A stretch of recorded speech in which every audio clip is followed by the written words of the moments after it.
like the sales team would be chasing people like into the bathroom. They'd be pissing in a stall next to the person next to them and saying, dude, you want to sign up for this or that or whatever else? Something that we've been super excited about, Nick, is the new salesperson that we hired for Legacy Family. Yep. Right? And we call it a sales role, right? It's really more of a membership role, and the way that we've crafted it is more of a membership role. But I think an important topic, and one of the things that we've struggled with so long, is how do you compensate a salesperson without, and hire a salesperson and compensate a salesperson staying within your brand, staying within the integrity of your brand, and a lot of these things.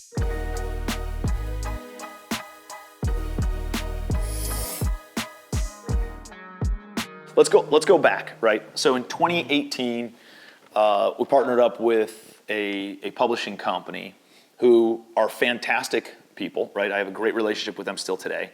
But their business is in events and selling tickets and in, upsells and all that other stuff, which has not ever been like our thing, right? Sure. We like to try to lead with value. Let's give as much value. If somebody doesn't see the value and they don't buy, then, that's fine. Dude, that's their fault. Fine. We didn't do anything wrong. The key, though, when this other company would they brought in a third party sales team, and like at our live events when we teach people how to buy apartment buildings, like the sales team would be chasing people like into the bathroom. They'd be pissing in a stall next to the person next to them and saying, dude, you want to sign up for this or that or whatever else? And the person's like, dude, let me shake it and zip it up and wash my hands before we finish this conversation, right? And that just didn't resonate very well with me. It was very like salesy, snake oil, chase them down and shove it down their throat. And obviously that's never been our vibe. It's always been give as much as possible. And the people who are aware enough to see the obvious value that we can give, they will join and they'll be part of it. And so that company after COVID morphed into or live events got crushed during COVID, and it created an opportunity for us to buy that company out or the brand out. So we brought our brand, brought it in-house, and dude, we never had a sales team. Mm-hmm. And so we just talked to people, hopped on a phone call, chatted them up, invited somebody that we really liked into the mastermind, and then it just caught word of mouth, where it grew for essentially 3 years without a sales team, like to almost 300 like members, no paid right? marketing, none. We didn't do any of it. Team.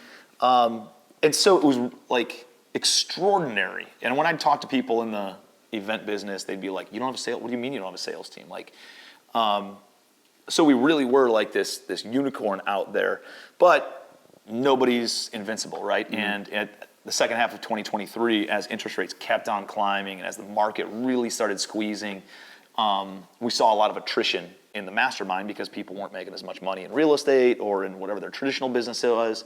And so we saw the numbers start to decline, and it got everybody concerned. And we're like, well, maybe we hire a salesperson. Mm-hmm. So remember we called got a referral. There's one dude, I think out west somewhere, Utah or something. And I remember getting on the phone call, and he was like, well, and he had like this postured voice, and I was like, this is not our guy, right?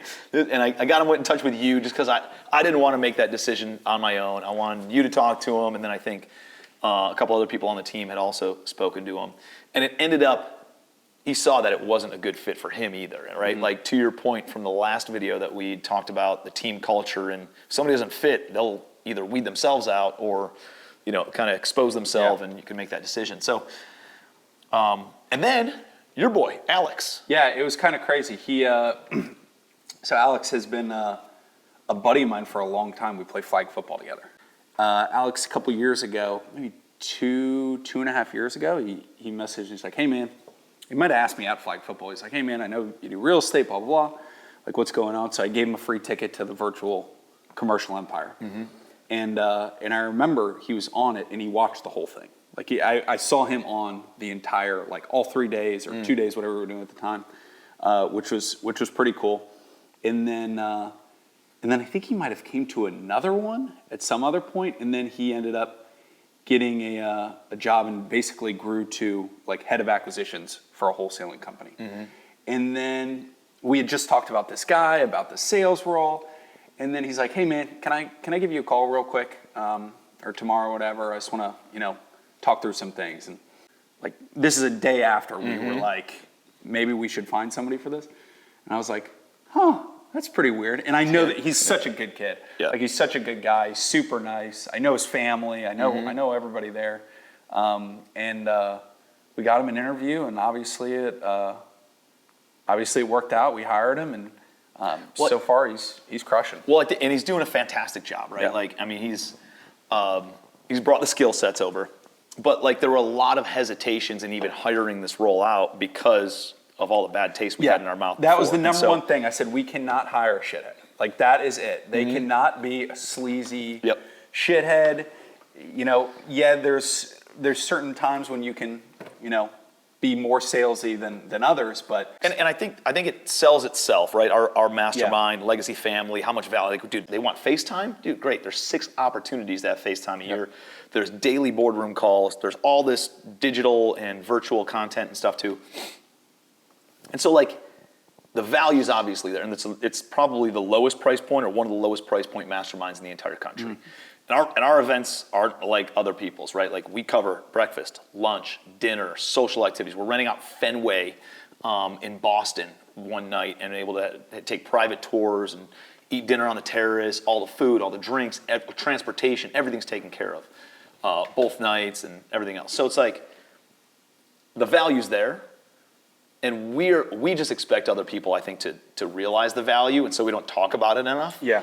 And then we don't really follow up with it, right? If it's, hey, it's not for you, then it's not for you, whatever. But I think there's a lot of value in having a salesperson on the team. I mean, that's the biggest of just following up, right? That's it. Having the conversation and being like, listen, these guys are legit, right? I don't like saying that about us, even though I know we are. Yeah. It's just, it helps having somebody else say it. Yeah, I mean, we both just, it's a full-time job if you want to be really good at it. And we already have full-time jobs, and trying to take on another full-time job, it just wouldn't work. So like, I was doing it, but it was like a little bit here. Hey, maybe I'll send an email out.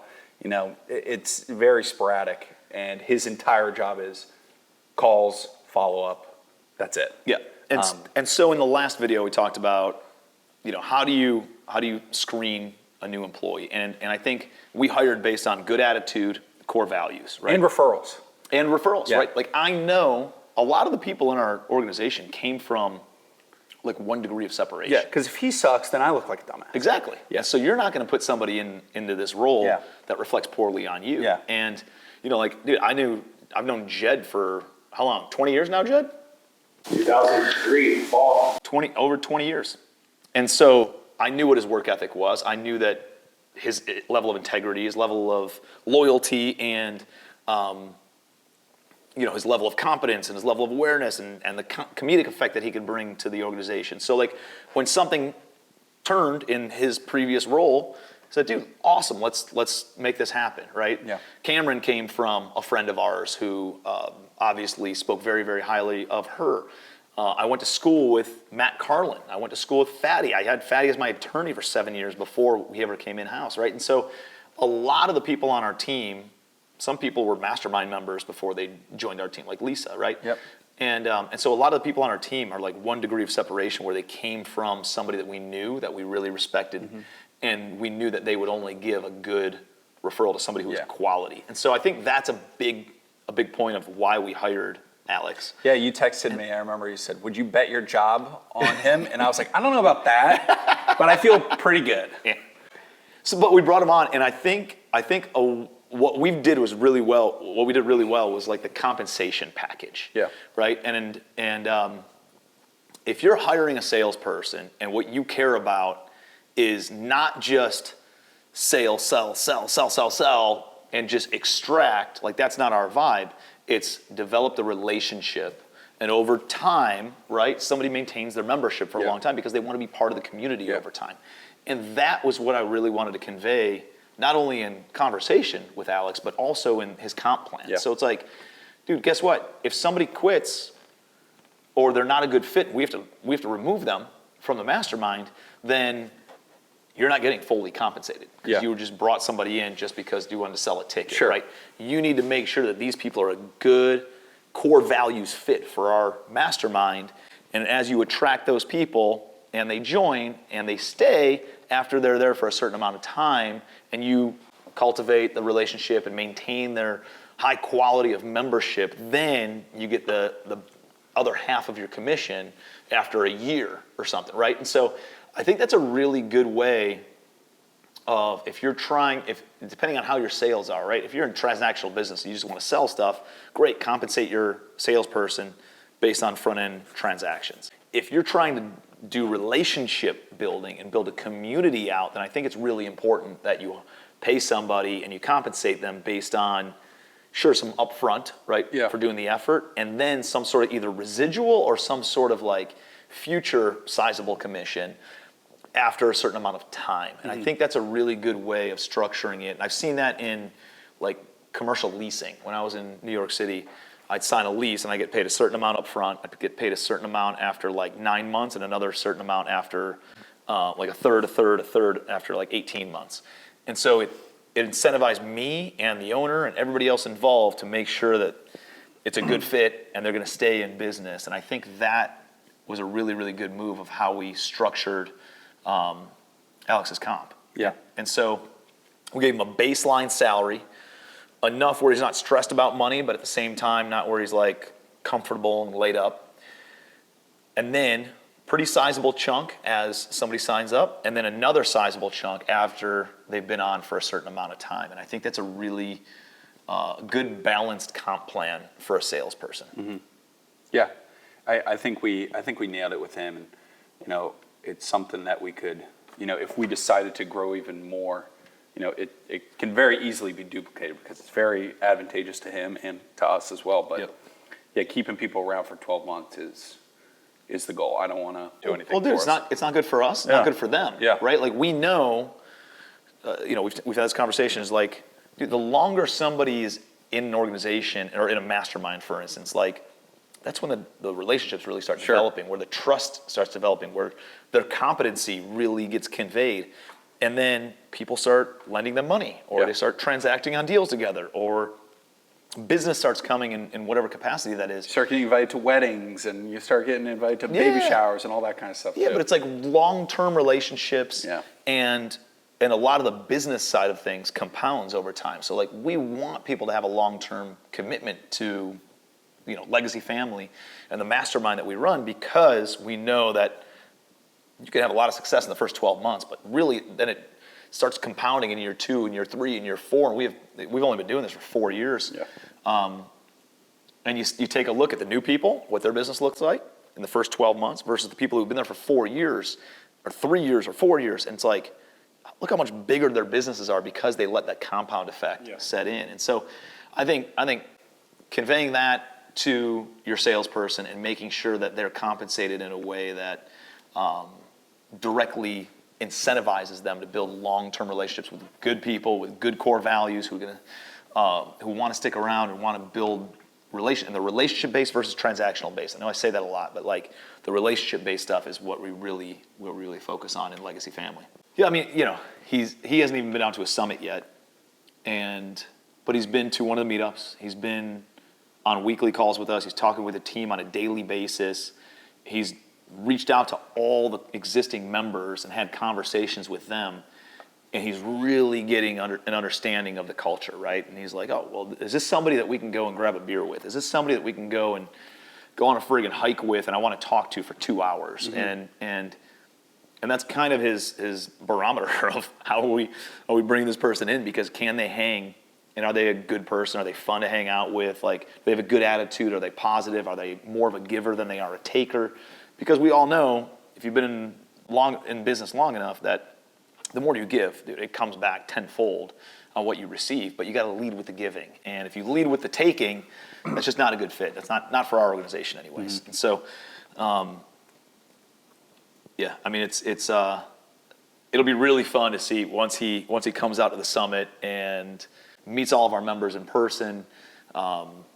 Has those conversations, feels the energy in the room, how that's going to convey to new members. And so, and the conversations he has with prospective members. And so we got a lot of good stuff going on, man. But if you guys are looking to hire a salesperson, that just gives you a little bit of stimulus on, you know, how to compensate them, how to structure it, making sure that they're leading and focused heavily on core values as opposed to just sales and revenue. And there's a time and a place for that, but I think long-term you build sustainable businesses if you're relationship-based and you're building, growing based on your core values and what you stand for as an organization. That's going to take you a lot further than just sell. That's not what we're looking for. Not at least not in our organization. So appreciate you being here. Hopefully you got some good takeaways. I'd love to hear some of the things that maybe some of the questions that you ask when you're hiring a salesperson, or what it could look like